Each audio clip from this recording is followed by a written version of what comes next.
Hello everyone, welcome back to another DDLC seminar. Today we have the honor to have Professor Carolyn Beck. Professor Carolyn Beck is with the University of Illinois Urbana-Champaign. She received her PhD degree from Caltech, the California Institute of Technology, her MS degree from Carnegie Mellon University, and her BS from California State Polytechnic University. She has held, prior to her professorship here in UIUC, numerous academic positions, for example, in Lund University, and in Royal Institute of Technology in Stockholm. And she has also had positions in industry, namely the research and development engineer in Hewlett Packard, HP. Her research interests include control and optimization, epidemic processes over networks, network inference, dynamic network data clustering and aggregation, model approximation and reduction for the purpose of control and system analysis, and more. She has held associate editor positions in journals such as the IEEE Transactions on Automatic Control, IEEE Transactions on Control of Network Systems, and more. She has received numerous honors and awards, including teaching honors, namely, for example, the Sharp Outstanding Teaching Award, as well as research honors, such as she is a Willett Scholar. Professor Carolyn Beck, welcome.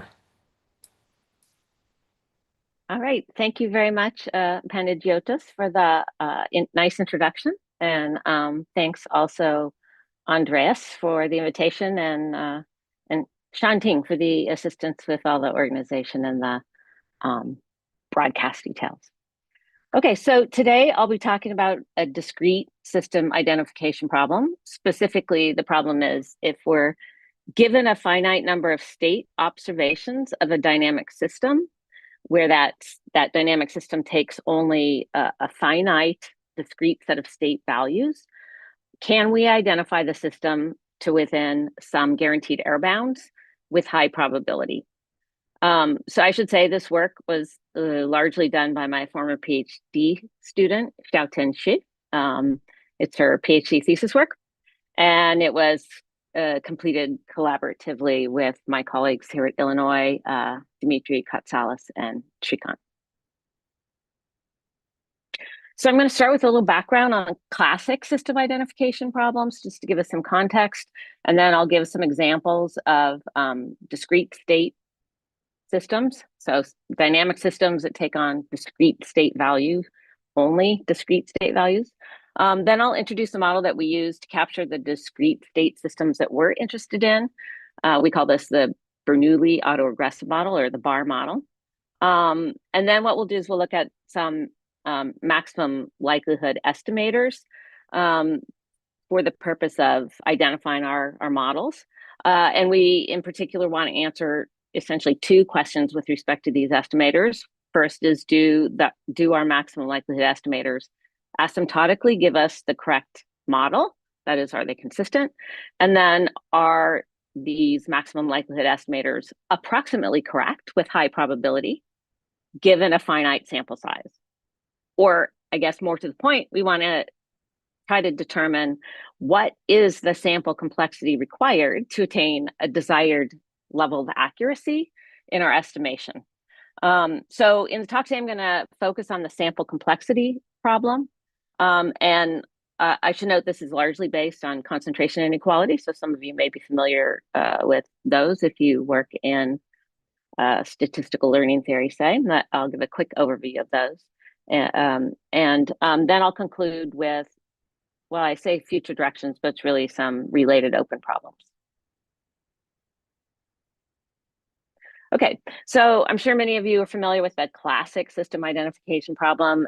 In this problem, we consider estimating model parameters for dynamic systems, typically that evolve over continuous state space, and we use input-output data to do this estimation or identification. And then classically, the focus is in terms of analyzing how good the estimation method that we're using is we assume it's good, or we like to show that it's good on the basis of showing that if we had an infinite number of samples, so if our sample size goes to infinity, our estimated model parameters converge to the true model parameters. So that is the consistency problem, right? So typically when we talk about proposing methods for system identification or estimation, we also will show that they're consistent. Alternatively, people have more recently been considering sample complexity. So in the sample complexity analysis, we're really looking to quantify the estimation error with high probability with respect to a finite number of data samples. So we admit we only ever have a finite sample size. So what can we say about the estimation error in that case? And so that's the sample complexity problem.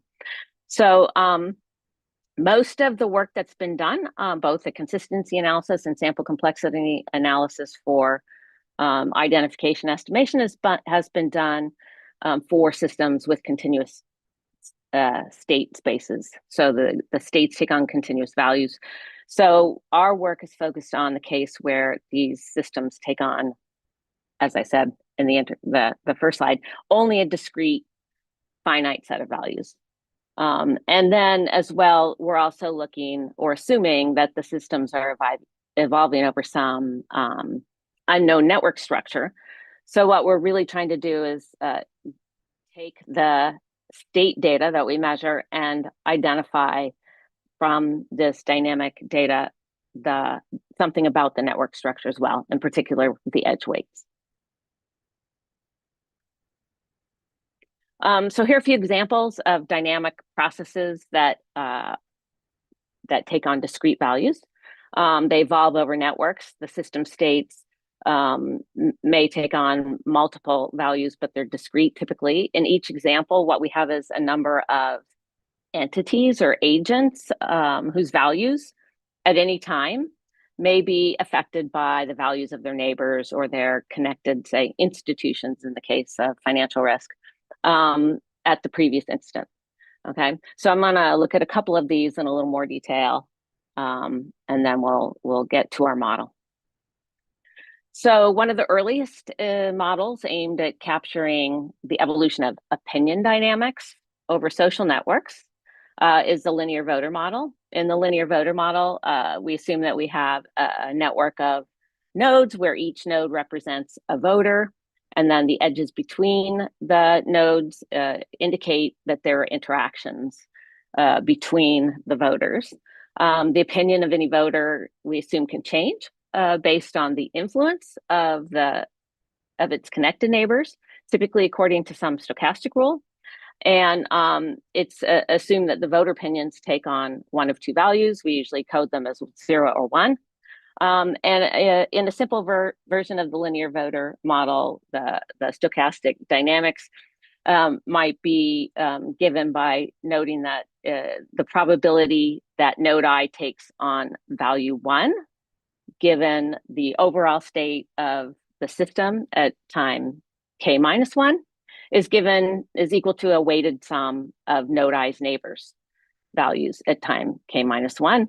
So here this Aij, these are the edge weights. They typically reflect the strength of the node I's neighbors' influence on node I.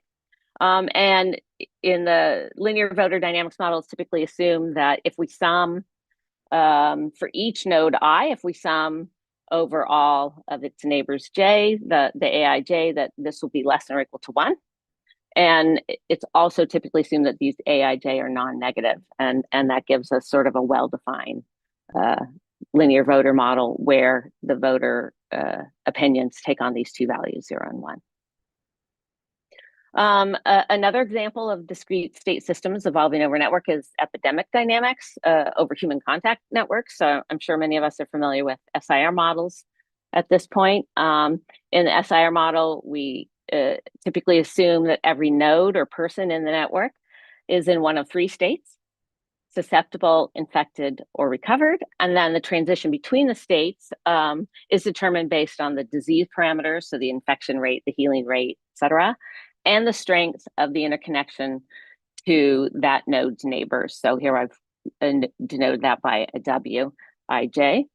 And then we assume that, or I should say epidemiologists typically assume that the probability that some person or node I is infected at some time, say t plus delta t, given that node I was susceptible at time t and the state of the rest of the nodes or humans at time t, is again given by some weighted sum of the states of node I's neighbors at the preceding time, scaled by the infection rate, beta, and the duration of exposure, the delta t. And I assume that most people are familiar with SIR models, are probably familiar with the deterministic epidemic models that we all saw 5 years ago over and over. I should just say those deterministic or mean field models are derived from these probability dynamics directly, just by taking expectations and then taking limits with respect to the time. There are additional examples. I won't go into too much details about these. They might include gene regulatory networks. Here we can consider the causal relationships between genes and gene signaling and how gene regulation is activated or deactivated in the network. So that gene regulation is on or off. Again, it's discrete. And then in financial markets, we can consider a few different scenarios. We might look at causal relationships between banks and financial institutions that might affect, say, cascading defaults of these financial institutions. So are they in default or not? Or even looking at directions of stock fluctuations that occur when markets or market sectors are interconnected. In the most general case, we can consider the causal network inference problem. So here again, the network structure is going to determine the causal influence between the nodes and determine sort of the value that the nodes take over time based on what's happening at each instance in time. So here the goal is to identify parameters of the adjacency matrix of the network based on measurement data, based on measuring basically the time series of the nodes. It's not hard to see that this can be viewed similarly as this classic system identification problem of estimating an autoregressive process. So in the causal network inference problem, of course, many of you may be familiar with this. This can be either continuous space or discrete. So the nodes can take on continuous or discrete values. So again, in our work and in this talk, we'll focus on the case with discrete state values. And more specifically, our focus will be on systems that take on only binary value. The states take on only binary values. Again, we looked at some examples. So there are a number of systems that can be modeled this way. The linear voter model is one. SIS, epidemic dynamics, that's another example. Any sort of Markov chain system or model for a system where the states are binary valued, the gene regulatory networks with the activation and deactivation, those are binary valued systems. And then again, the financial scenarios, some of the financial scenarios that we talked about. So our goal is, again, to identify essentially the network edge weights, so a little bit more than the topology. So not only the topology, but the strength of influence between nodes, given time series data of the system states values, which again are going to be discrete value. So I'll do a quick review here of like the classic system identification auto-regressive problem to put our solutions into a familiar context. So suppose we have a simple ARX process, so autoregressive with exogenous input. And here, this is so simple. We just have 3 parameters, A1, A2, and B1. And we want to estimate these parameter values from our input-output data, so from the U's and the Y's that we measure. So we know for an ARX model, we can directly apply a least squares estimation approach. And basically what we do is, given our T samples of data, we stack our observation data up in this sort of matrix vector form. And this then gives us a simple linear relationship between our state and input data and our output data and our parameters. And then, of course, we can just use a least squares solution to compute the answer. I should note, I've sort of listed the state measurement data here. In this problem, what we're assuming we have is not the state directly, but a noisy version of the state, so our output Y. So in this case, and what is typically done in system identification is, of course, the Y data is used in this matrix, so it's a noisy version of the state. And because of that, the common assumption, because of the noise, I should say, the common assumption is that this Z transpose Z matrix is invertible. So our matrix data is invertible. Typically, it's assumed because of the noise, but I'm going to talk about that a little bit more when we talk about our problem specifically. Alternatively, we could estimate the parameters using a maximum likelihood approach. And I'm bringing this up because I'm going to focus on maximum likelihood estimators for our problem. So recall the likelihood function will be the joint probability distribution of our measurements Y as a function of our parameters theta that we're trying to estimate, which in this case is A1, A2, and B1. So then we want to find the parameter values that maximize the probability or the likelihood that our measurements Y take the values we have. And so that estimate, that optimal value for our parameters over the likelihood function will give us our maximum likelihood estimate. So, of course, maximum likelihood estimation is typically done using the log likelihood function. And so, for example, for this simple 3-parameter problem, if we happen to know that our noise was Gaussian and IID, then the probability density function for our output measurements would have this form shown on the bottom, also has a Gaussian form, right, with respect to our linear model or autoregressive model. So then to find the argmax of our likelihood function, we differentiate this, set it to 0 and solve for the theta values. So we take the log and differentiate and set that to 0. And then what we find, it's not hard to show, is that the argmax for our parameter, so theta hat, is going to be solved by solving this least squares problem. So basically the maximum likelihood estimate and the least squares estimates are the same for this problem. And this holds for much more complex cases too, when we have linear models and Gaussian noise. This is always true. Okay, but this classic overview was assuming, again, that we had measurements that were over a continuous state space. So we focused on what if the system states take on only the discrete values, in particular the binary values, and the dynamics are evolving over a network. So like infectious disease dynamics, for example.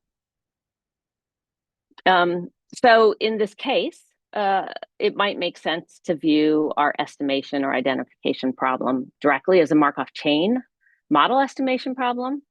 In particular, this would work for the list of discrete state examples I presented earlier. In this case, the goal would be to estimate the transition probability matrix for the Markov chain. And this has been done. There's been a lot of work in this, typically using maximum likelihood estimation methods. And the results have shown basically that maximum likelihood estimation applied to Markov chain transition probability matrix estimation is consistent. This work is, 50 or 60 years old. However, if we look at a Markov chain evolving over, say, a network with P nodes, where the states take on binary values, this work basically tells us that to guarantee that our solutions are good, that our estimation is good, we need 2 to the p squared samples, which as soon as our network gets to any size becomes quite large. So our focus was to try to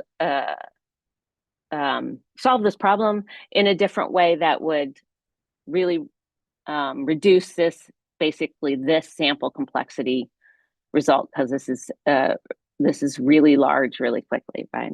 So we're aiming to reduce the sample complexity result. There has been recent work looking both at Markov chain and causal network estimation that's relevant. So in the blue box on the left is the work that's focused specifically on Markov chain estimation and causal network inference type problems. And then in the red box on the right is some recent work focused on sample complexity analysis for linear time invariant but continuous time systems. Well, in fact, all of the recent work that I've listed here has focused on continuous state systems, except one, that's this one on the top left. That's the only other work that's considered the discrete state case. So we're basically looking at problems similar to those that have been researched in the blue box using the methods that were developed in the work on the red box on the right. So that's just to put our work into context of recent work. Okay, so our model. So how are we going to model these discrete or binary valued systems evolving over networks? So we are focused on essentially finding a more succinct model for a class of Markov chains. We're hoping to capture the evolution of these dynamic processes evolving over directed graphs. We assume we have p nodes, and that these nodes take on binary values, and these binary values are determined by a Bernoulli process. So as you recall, if you have a Bernoulli process with parameter rho, so we have a Bernoulli process with parameter rho, it means that at any time k, the probability that the Bernoulli random variable takes on value 1 is equal to rho. And then, of course, it means that the probability that it takes on value 0 is equal to 1 minus rho. So that's the basis for our model. So specifically, how we capture our dynamic systems and the network causality between the nodes is we assume in our model that at time k plus 1, each node I is causally influenced by the states of its, we'll say, parent nodes or its neighbor nodes in the graph at time k, where the extent of this influence is determined by these associated edge weights. Plus, we have a noise term. So we're taking this sort of linear, sort of causal interconnection between the nodes and this noise as our Bernoulli parameter.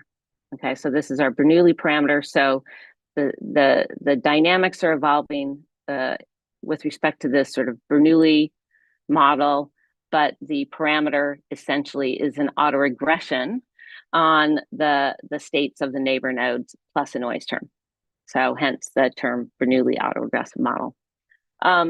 So this just presents a nice simple model for capturing, say, Markov chain processes over networks, where the assumption is that the nodes are influencing each other over time, and they're taking on binary values, and they're essentially restricted to binary values.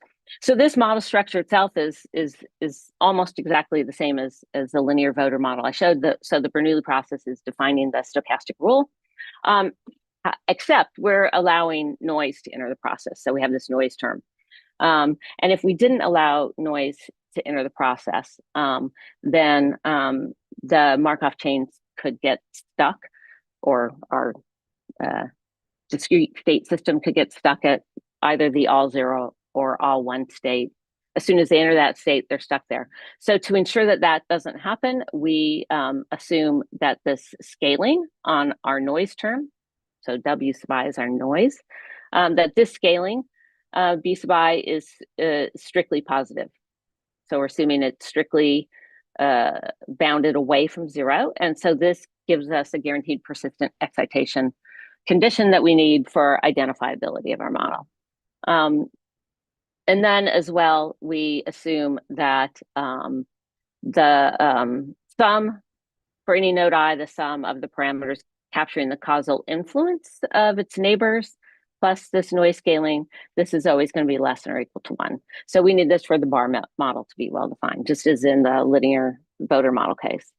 And then I should say in this talk, I'm going to focus, I'm just going to assume, I guess, that these Aij are non-negative, but actually in our results, we allow these to be positive or negative as long as this condition is satisfied. So we allow for both, we call them positive and negative influences on node I from its neighbor nodes J. So then just to bring us back to sort of the voter model form or what the Bernoulli model is telling us, basically the Bernoulli model tells us that the probability that node I takes on value 1 at time k plus 1, given the state of the system at time k, is going to be the ith row of the A matrix times the vector of the system state values at the preceding time plus this noise term. Okay, so essentially this governs then the dynamics of the model. Okay, so in this case then, just recapping, our goal is then to take the measurements of the data of our states, the x sub k data, over some number of, say, t samples, and we want to then try to identify the Aij. So essentially the elements of the adjacency matrix, if we view this as a causal network. Estimation problem or just a dynamic system evolving over a network. We want to find these edge weights. And so in our model, this adjacency matrix for a network of p nodes would be dimension p by p. So we're trying to identify p squared elements. So right now, this gives us this very succinct model for a Markov chain, which we can immediately compare to the Markov chain transition probability estimation problem, where we have to identify 2 to the p by 2 to the p elements. So in the classic Markov chain estimation problem, you're trying to identify 2 to the p squared elements in the transition matrix. Okay, so we're looking to identify these p squared elements. We'd like to have a process or an estimation method that gives us some guaranteed error bound when we have a finite number of samples t.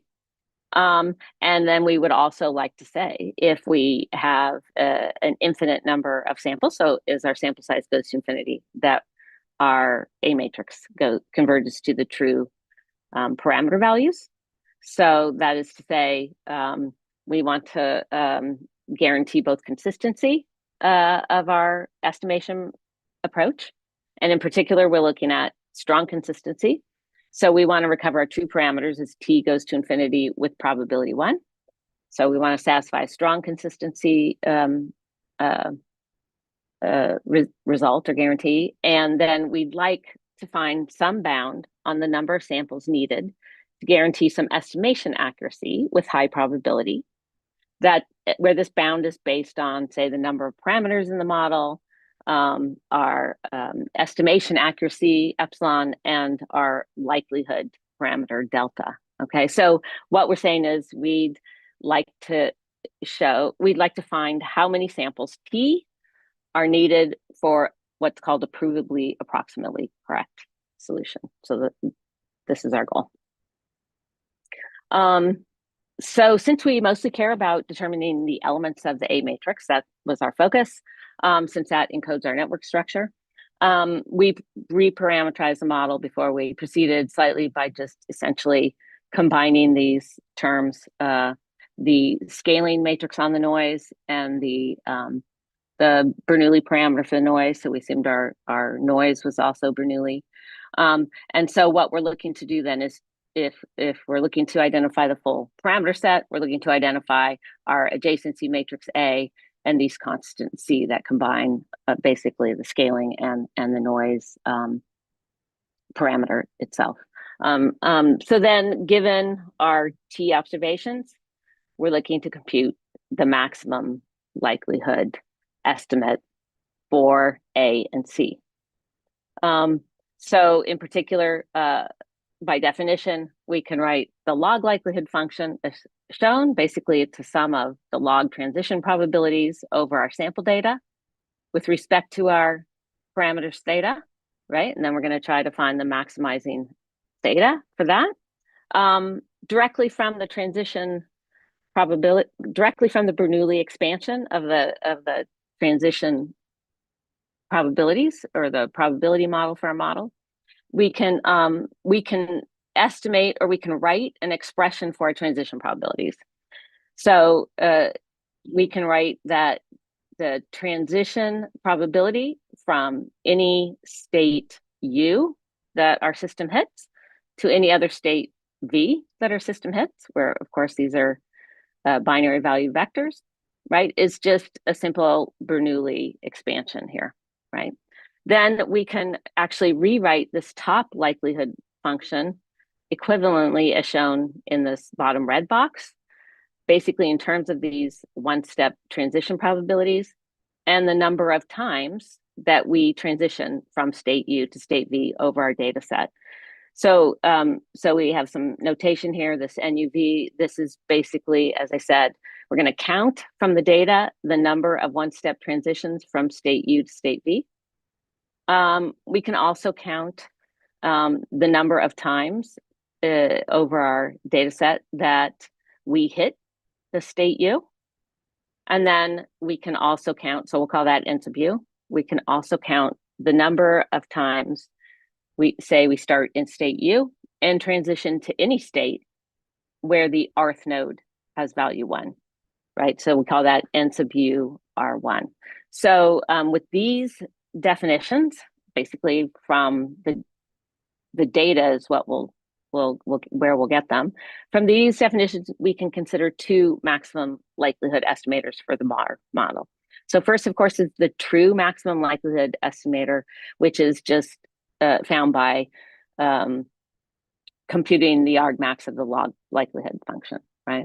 So if we go back to our bar model, we know we can write the probability that we transition to a state where the rth node is equal to 1, given the state of the system at time k minus 1, as being given by A sub r, so the rth row of the A matrix, transpose times our data plus, or the state at the preceding time, plus C sub r, right? Our noise term, right? That's just directly from our Bernoulli model. So if we knew these probabilities, right, we could, for any node R, we could stack these probabilities up, look at our whole data set, and then directly compute these parameters using a least squares estimator. And that would give us our true maximum likelihood estimator. But of course, we don't know these probabilities. So alternatively, what we do is we estimate the probabilities from these counts from our data. So basically, we compute these proportions of observed one-step transition counts. And these are essentially direct estimates for our transition probabilities. These are commonly used, actually. People often refer to them as the plug-in estimators. And so we're going to use these plug-in estimators then in this linear relationship to compute what we called closed form maximum likelihood estimators. So basically, if we just stack all our matrix up into this matrix Z, I should say all our data up into this matrix Z, right, then we can write that the estimated probabilities will be given by the data bot times this estimated parameter vector, And then we can directly compute that using a least squares approach. So we have the two estimators. We have the true maximum likelihood estimator we would get if we had the true transition probabilities, or that we get from carrying out the optimization of our log likelihood function. And then we have this, what we call closed form maximum likelihood estimator, that we get from estimating our transition probabilities using our data. So as an aside, I just want to point out that the plug-in estimators are actually maximum likelihood estimators themselves, but they're actually maximum likelihood estimators of these one-step transition probabilities, not of the parameters. But we're using essentially the maximum likelihood estimators of these one-step transition probabilities to compute maximum likelihood estimators for our parameters. So our parameters in the closed form, the solution is actually a function of other maximum likelihood estimators, and that's important in some of our analysis. So our goal, again, is then, given this model and the maximum likelihood estimators, we want to show that both our true and our closed form maximum likelihood estimators are strongly consistent, and we'd like to derive some sample complexity results for them. So we have shown that both of the estimators are strongly consistent. For the true maximum likelihood estimators, this follows somewhat directly from the existing results from 50 years ago. And then we've also shown that it holds for our closed form maximum likelihood estimators, using that fact that they're functions of other maximum likelihood estimators. And then we have derived sample complexity results for our closed form estimators. And that's actually what I'm going to focus on for the rest of the talk, is this sample complexity analysis for our closed form maximum likelihood estimator. Okay, so this is our result. So basically what we've shown is that given at least this number of samples, then we can say that our closed form maximum likelihood estimator is within epsilon of our true parameter values in the Frobenius norm with high probability. Of course, there's a lot of notation here. So I guess, what is everything in this sample complexity bound? So as you recall, the network dimension is P. So the numerator term depends on the network dimension. And recall, we're trying to identify and order P squared parameters. This value R is the Dobrashin coefficient of our bar process. So I don't know if people are familiar with this from Markov chain analysis, but the Dobrashin coefficient of a Markov chain, if you have the transition probability matrix, you can compute this from that by taking the maximal variational distance between any two rows in the transition probability matrix. But it basically tells us how fast the Markov chain forgets, or in this case, our bar model, forgets its initial condition. So if the process is completely IID, then R would be 0. But since we assume we have some causality in dynamics, R will not be 0. This R is also related to, if you're familiar with mixing rates for Markov chain. So it's familiar to the mixing rate of Markov chain. And then we have this matrix big pi.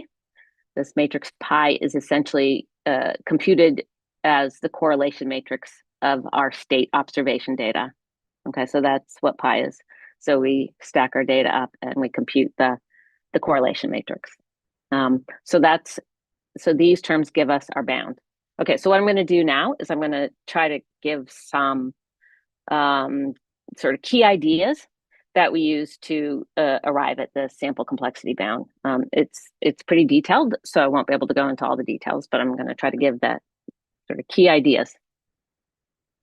Okay, so we're going to focus then on this error bound and the Frobenius norm, but of course, we know the Frobenius norm is upper bounded by the spectral norm modulo this scaling factor based on the dimension of the problem.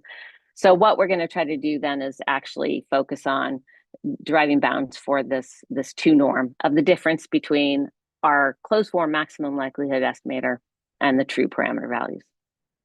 Okay, so basically we can write out this difference. Recall our estimator has this least squares form. So this difference versus, say, the true probabilities of our transitions. And then we use an approach similar to sample complexity results that were derived for linear time invariant continuous state systems. So we basically decompose this error term into a numerator and denominator term. And we can just do that directly from, submultiplicativity of the matrix 2 norm and the spectral properties of the 2 norm. So we get this, that our spectral norm of the difference between our estimator and the true parameters is given by this relationship, right? This, the numerator and denominator term. So then what we want to do is we want to show that we have a lower bound on this denominator term and an upper bound on the numerator term that hold with high probability given some number of samples t. So we can equivalently look at this problem probabilistically. So we can show that the probability that the estimation error is greater than some value is small, right? And so if we consider probabilities of bounds on the numerator and denominator terms, we can relate these to our original probabilistic parameter estimation error, just using the usual identities on probabilities of joint events and total probability rule. And then we want to know how many samples, t, do we need to make these probabilities small? Or we can also look at the complement probability. So how many samples t do we need to make the complement probabilities high? So that's what we're going to focus on in our analysis, is looking at this problem. So in particular, we consider the complement of the denominator term. So we basically want to show that the denominator is bounded away from 0 with high probability for some number of samples t, okay? So to do this, we sort of have 2 key steps here. We first note that there's some results by Jedron-Poutier in 20 that tell us that this matrix product, Z transpose or ZM transpose ZM, is close to the identity matrix. Or if it is close to the identity matrix, then it gives us a lower bound on the minimum singular value for the matrix Z. I just want to remind you that our matrix Z here is our data matrix. So it's our matrix of observations X and that column of ones. Okay, so Jedron-Poutier have a specific result. It also uses some covering arguments that provide a bound on the minimum singular value of our data matrix Z, which will affect our denominator term. Okay, so basically what we show is that this bound holds, which means this bound holds with high probability given some number of samples t by applying Markov chain concentration inequalities that were derived in the late 90s by Caitlin Martin and Bob Coffin-Getzy. Okay, so those are the key steps. Recognizing that we can use this bound for our matrix Z that was shown by Jedron-Poutier, and then probabilistically show that it holds with high probability for a given number of samples. So a little bit more detail of to go into a little more detail on that, I have to, I just want to say something or review concentration inequalities. I don't know if everyone's familiar with them, so just a quick review of concentration inequalities. The concentration inequalities we use, they're all basically derived from Markov's inequality, which I assume everyone knows, which basically tells us that if we have a non-negative random number x, then the probability that x is greater than or equal to some constant epsilon is always upper bounded by its mean divided by that number epsilon. So now to derive concentration inequalities, this has been done this exists. So in particular, we look at using the Chernoff-Trick and Hufting's lemma for our particular case. So in the Chernoff-Trick, what we do is we consider applying the Markov inequality to the moment generating function of the random variable. And in fact, we take it further and apply the moment generating function not just to the random variable x, but to a function of random variables x. In this case, we particularly want to show that we're considering a Lipschitz or bounded function f minus its expectation, right? And then applying the Markov inequality to that gives us what we call the Chernoff trick. So we get an expression for the probability that this function of random variables is close to its mean, being upper bounded by this expectation, right, over this scaled lambda epsilon, right? And then we can use Hufting's lemma. That gives us essentially our concentration inequality, right? So we can bound this probability further by using Hufting's lemma that gives us this expression for an upper bound on this value. And here, this sigma value, this is related to the Lipschitz constant for the function f. So given that we know we have a bounded or Lipschitz function of random variables, we can always derive concentration inequalities that look like this. And it's from these types of inequalities that we come up with our sample complexity result. Okay, so going back to the Gedra and Poutier results. So here I've listed it explicitly. So in particular, in our case, for the right choice of this matrix M, which in this case is going to be P times our correlation matrix, and we're going to take the minus 1/2 power of that matrix. So that will be our matrix M. So for this M, we can show that this norm, this 2 norm, can be written as a supremum of a difference of 2 functions, where in particular, this is the supremum of a Lipschitz function minus its expectation, right? So here we have now converted the Poutier bounds to something that is starting to look like what we need to apply concentration and inequality results. But we have one problem here, and that is that most of the existing concentration inequality results that we're all familiar with, Hufting and McDermott, et cetera, they are all applicable only to IID random variables, so functions of IID random variables. In fact, we have a sequence of states from a dynamic or causal network system, so they're not independent, okay? So the usual concentration inequalities don't apply. So for this reason, then we had to look for the similar types of concentration inequalities that were developed for non-independent random variables. And in fact, we have these results from Martin and Bobkov and Gessi for Markov chains. And they were developed using quite different tools, in particular, transportation inequality. So a little bit more involved. But those concentration inequalities can be applied to our problem. And so using those, we then arrived at a sample complexity result that lower bounds our denominator term, and it has this form. So you can see again the network dimension, the Dobrashin coefficient, the estimation accuracy we desire, and then delta again is the likelihood. So how probable we want our error bound to hold. Okay, but that's just the lower bound or the denominator. So of course, we also need the sample complexity for our numerator term. So I'm not going to really go into any detail on this. This is based on some results for random matrices. Specifically, we use results developed by Joel Tropp. And then we can show that we have a concentration inequality that holds for our numerator term.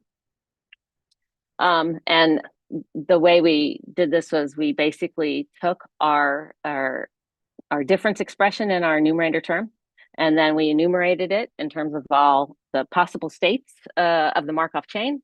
And this gave us a martingale difference sequence, and Trope's results were derived specifically for such martingale type sequences. And so we could apply his concentration inequality bounds to our numerator term. I would say directly, but it's not that direct, but they're applicable. And so we also got these concentration inequality results for our numerator term, from which we could then derive sample complexity for the numerator term. So combining the sample complexities that we got to show that our numerator term was upper bounded and our denominator term was lower bounded, then led us to our final result, which is of this form I showed earlier. Again, if we go back and compare this to directly estimating a Markov chain transition matrix, the probability transition matrix. So this is a sample complexity. So it's basically p cubed log p complexity, and then depending on the estimation accuracy we want. Whereas for the probability transition matrix estimation, the sample complexity is again 2 to the 2p.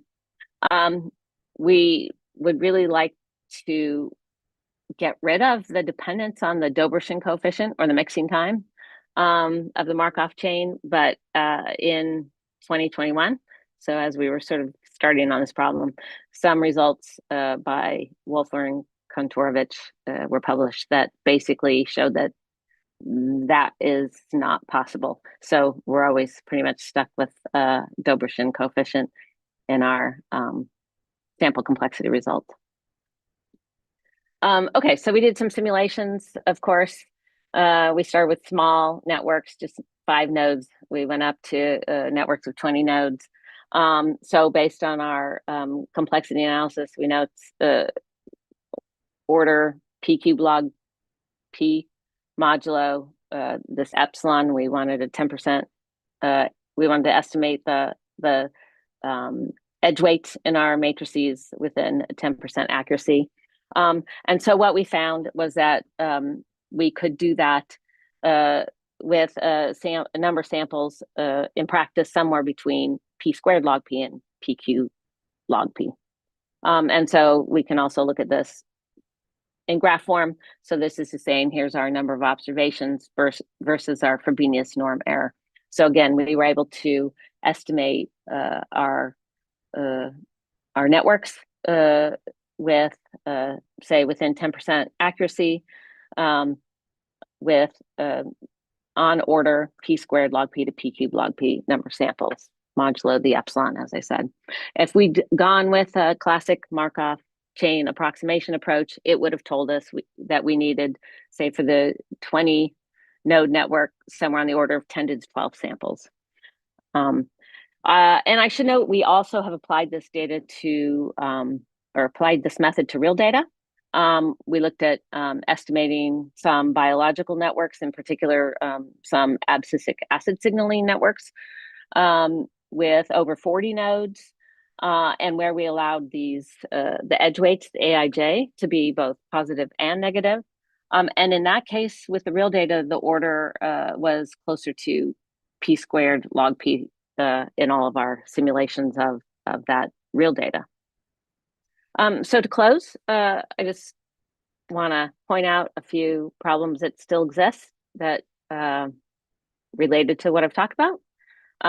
We think the sample complexity bounds for our closed form estimator, so the main result I showed, can be improved. We don't have sample complexity bounds for the true Markov likelihood estimator. I think I'd be more interested, though, maybe in pursuing a case where our observations are not full information. That is, we're not measuring every state at every time, but instead maybe we have some linear combination of states. So we have what we would call hidden Markov models. So I'd be interested in extending the results to the case where we have a hidden Markov model rather than the full information. And then, of course, we've assumed that our systems take on only binary values. So, of course, we'd like to expand that to multi-value states and consider other estimators. So some of the work relevant to ours a couple of years ago by Jing and colleagues at KTH, they looked at estimating essentially the parameters for Markov chains with binary state values using stochastic approximation methods. So there are other approaches besides maximum likelihood that can give us essentially some sample complexity results. They focused on consistency analysis. So as far as I know, we were the first to put forward the sample complexity results for this type of estimation problem. And with that, I'll conclude. And thank you very much for your attention for this time. Thank you very much, Professor. We have a question from Professor Andreas.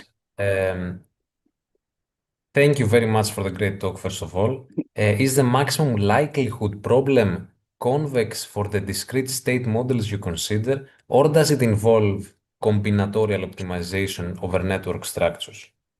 Yeah, it's combinatorial.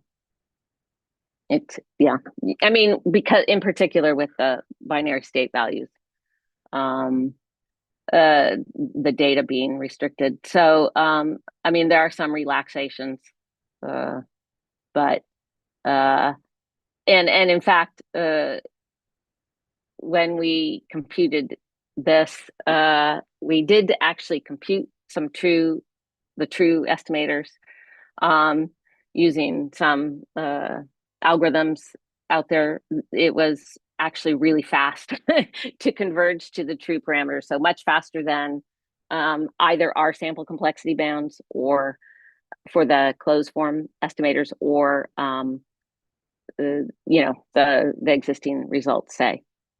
So computing the true estimators can be quite fast, even using convex relaxation methods. Thank you very much. Yeah, and of course it depends on other assumptions about the data. Typically, right, the data set, the space your states live in. So that, as I said, if you can relax it to get a convex algorithm. Yeah. So sorry. Go ahead. For these problems, do you see particle filters helping on approximating the solutions to these problems? From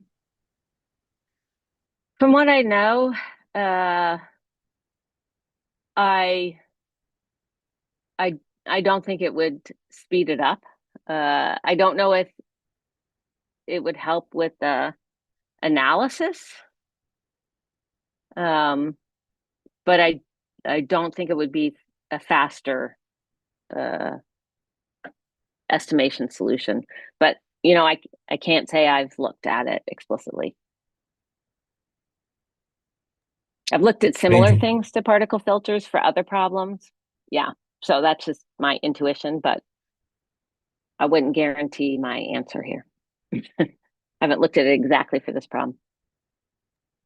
For what other problems have you looked at? So I've used something related to particle filters to look at some